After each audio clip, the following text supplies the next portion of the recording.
আমরা তো সবাই জানি যে আমাদের হিন্দু ধর্মে সাধে হচ্ছে পঞ্চগব্য খাওয়ার নিয়ম থাকে। তো সেই নিয়মটাই এখন পালন হচ্ছিল। বাট এই বাড়িতে কী নিয়ম সেটা নাকি কেউ জানে না, বলছিল যে জানে না। যাই হোক, এক একজনের বাড়ির নিয়ম বলছে, যে কেউ বলছে যে আমি নিজে নিজে খাবো, কেউ বলছে যে আমার বর খাইয়ে দেবে, কেউ বলছে অন্য কেউ খাইয়ে দেবে। তো যাই হোক, এরকম বলা হচ্ছিল। আর আমি সবার মুখের দিকে তাকাচ্ছিলাম, যে ভাবছিলাম যে কোনটা কী।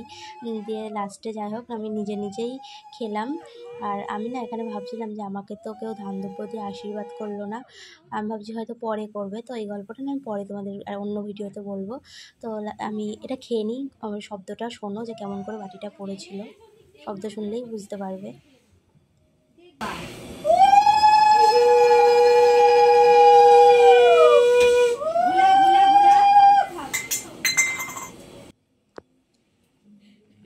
আর যে ভিডিওটা করেছিল সে ওই বাটি অবধি আর ভিডিওটা নিয়ে যায়নি, ক্যামেরাটা নিয়ে যায়নি।